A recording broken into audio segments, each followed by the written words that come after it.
everyone is meditation. How many of you at least get quiet once a day? Even if it's not like formal meditation, do you get quiet for a few minutes? Okay. Really important. Take 5 minutes. I mean, think of all the minutes you have in the day. Take 5. And sit down and be very, very quiet. And quiet your insides, quiet your mind, and feel your connection to the world. Okay? Spirit is always there. There's something they talk about, the vibration of the universe, that it's a hum that you can hear if you tune into it. Now, it may be the hum from the trees or the plants. It doesn't matter where it's from. You can hear it. It's always available. So getting back to our story, Santiago is speaking to the sun, and he says, that's what alchemists do. They show us that when we strive to become better than we are, everything around us becomes better too.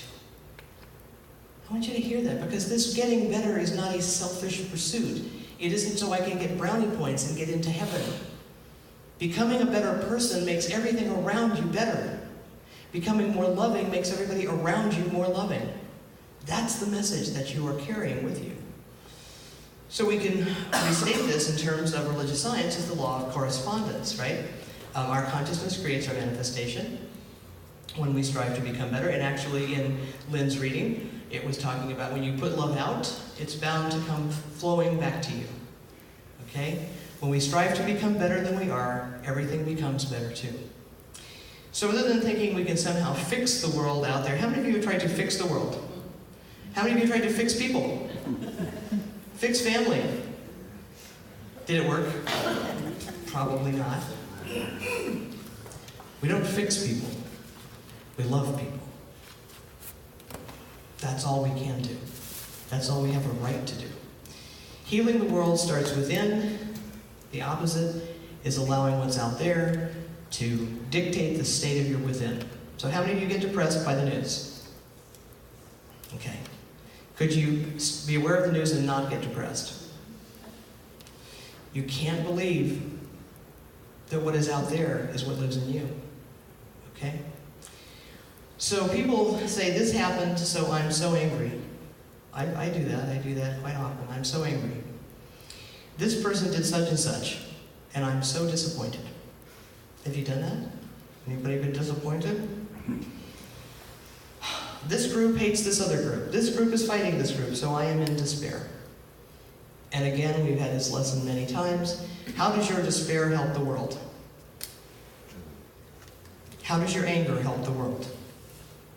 How does your judgment and prejudice help the world? It doesn't. Okay? So, does this mean we ought not get angry or annoyed? No, because we're people, we're human beings, we get to be angry, we get to be annoyed. It does mean that we stop to recognize that we have control over what we think. So when you say to somebody, oh, you made me so mad, you made me do that. There are people in domestic violence situations where the person, I won't say a gender because it happens on both sides, the person who is doing the violence says to the person receiving the violence, you made me do that. You made me so angry. You did this, this, and this, or you didn't do this, this, and this. And if you just would do what I say, I wouldn't be angry. And do we think that's true? No. They're going to find a reason, right? They're going to find a reason. We can't put our lives on anyone else. Santiago continues his talk with the sun. He said, it is not love to be static like the desert, nor is it love to roam the world like the wind, nor is it love to see everything from a distance as you do. Love is the force, and listen to this, that transforms and improves the soul of the world. When I first reached through to it, I thought the soul of the world was perfect, but later I could see it is we who nourish the soul of the world. Thus, the world we live in will be either better or worse, depending on whether we become better or worse. And that is where the power of love comes in, because when we love, we always want to be better, right? We want to be better friends, better parents, better kids. We just want to be better at our jobs. So again, that divine truth, the world we live in will be either better or worse, depending on whether we become better or worse. know that. So when you say, for example, I'll stop being prejudiced when those fill in the blanks, could be immigrants, homeless, people of color, old people, young people, doesn't matter. When they start doing what I think they should. When do you suppose that will happen? Never. Never. You can't even control your own children, I'll ask you, right? You've got these two kids here. You can't even make them do what you want. Do you think you're going to make strangers do what you want? No. So the key to that is just to stop being prejudiced. Not for them to change what they're doing. Instead of saying, you know what, I will stop polluting and wrecking my home planet when someone proves to me beyond a shadow of a doubt that irreparable damage is being done. And there are people who say that. How about we just stop polluting without any argument? Instead of saying, and I love this one, I'm going to be loving when other people start loving me. Wow. And I've heard people say that. Well, I would be nice if people were nice to me. I wouldn't be mean except people are mean to me. And you can never quite get them to draw the connection, to draw the line between those two things. Why? Why? Because people don't want to say, I'm responsible. I'm responsible for what I think, for what I feel. I'm responsible for my choices. And all of you, excuse me, have made a choice. You have chosen to love without limit, right? Not without condition, without fear, starting with loving what lives and breathes inside you. You gotta love that first, because God is here. The ultimate oneness is here. Namaste.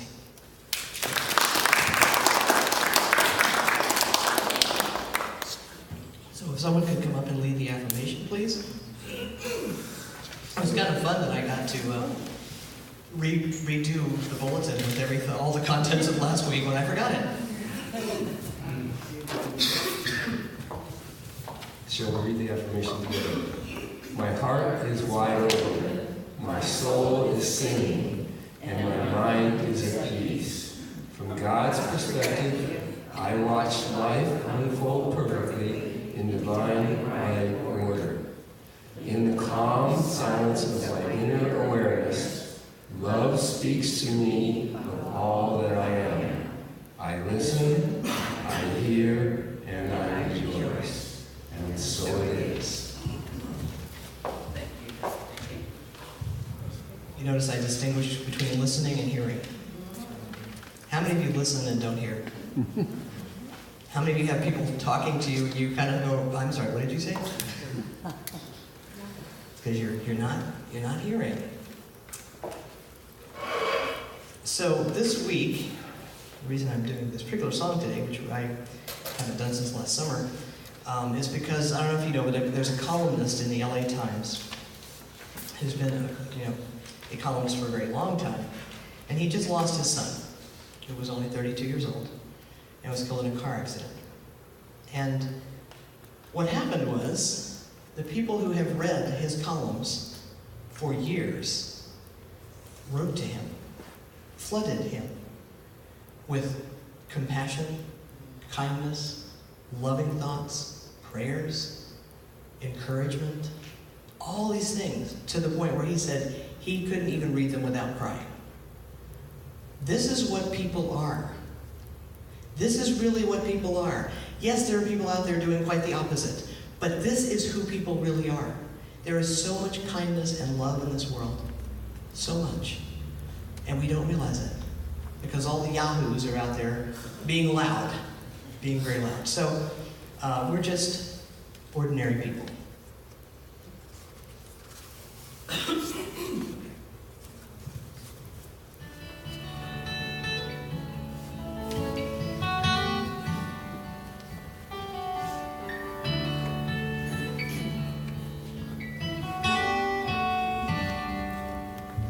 Standing at the checkout by a rack of magazines, cover story told about another heartbroken beauty queen, how she was getting over just one more sad affair. As I waited for my change, it hit me then and there. that ordinary people have extraordinary love. A million little miracles far beneath the stars above. The greatest gift that I could ever wish for you and me is a life as ordinary as can be.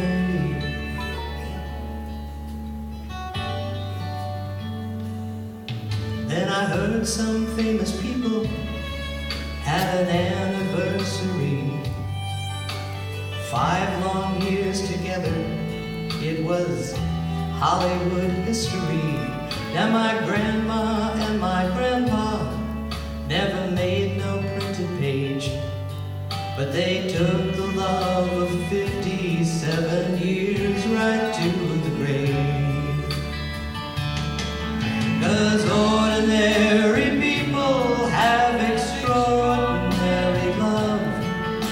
A million little miracles far beneath the stars above. The greatest gift that I could ever wish for you and me is a life as ordinary as can be.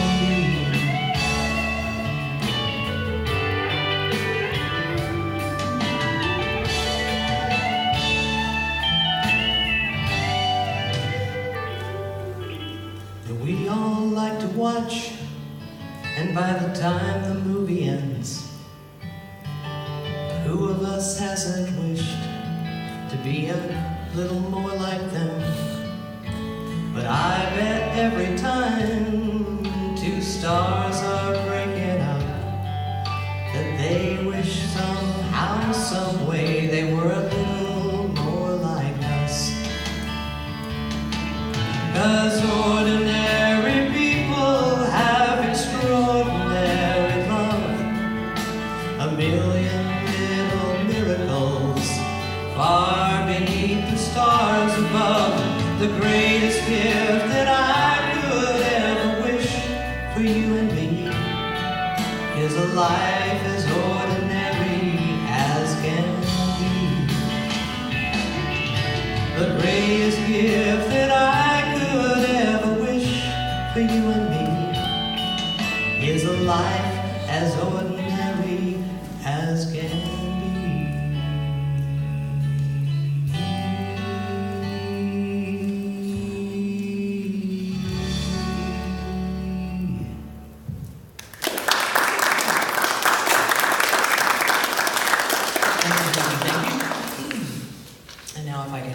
Ushers, please.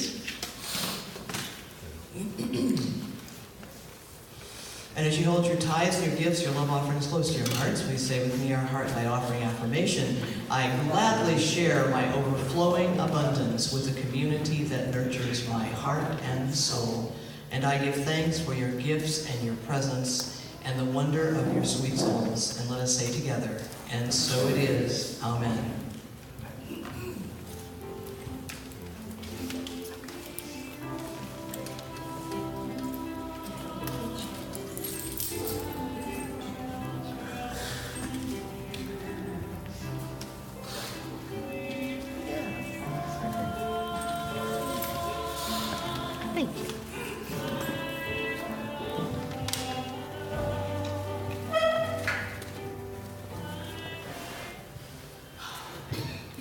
Before we go to our final hymn, which is key for, I didn't know what Lynn was going to read, and I just love that whatever I plan for the service just fits right in with whatever people read.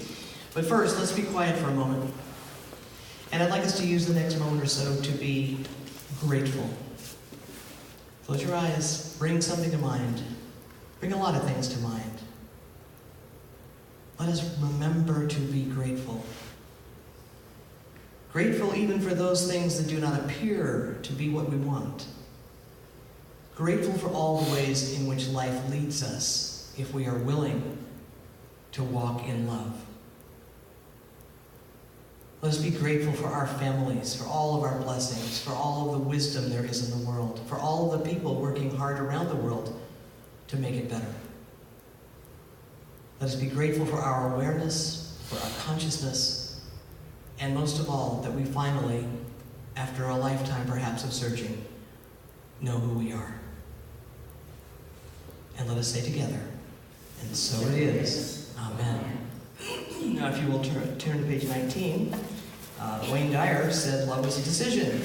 And that would be what we're doing as our final hymn. Love is a decision. Page 19. Sing along with the celebration choir.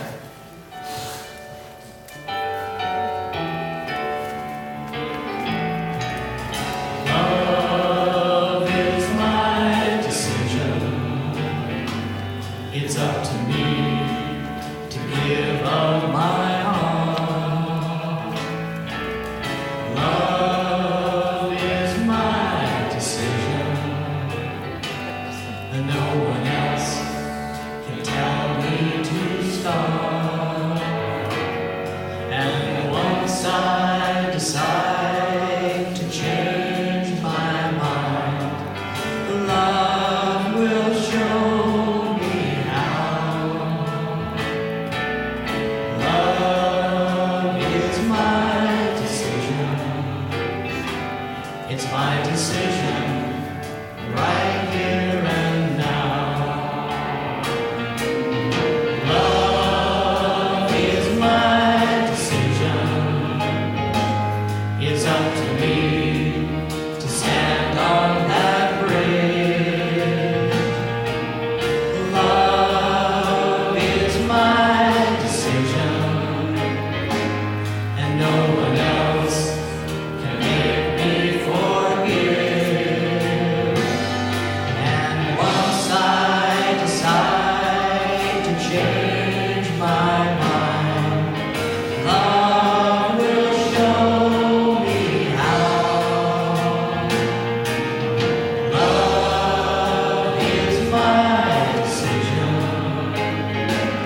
It's my decision right here and now. Love is my decision. It's up to me to dance down that road.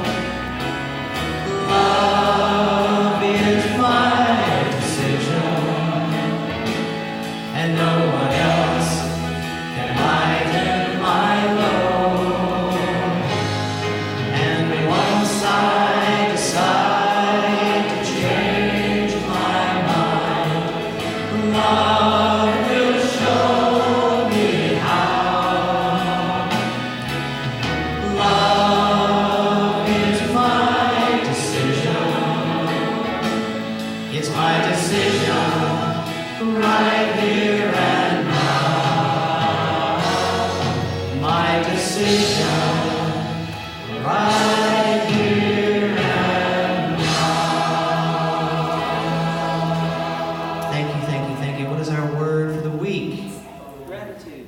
Gratitude? Okay, I live my life with gratitude. What's over here?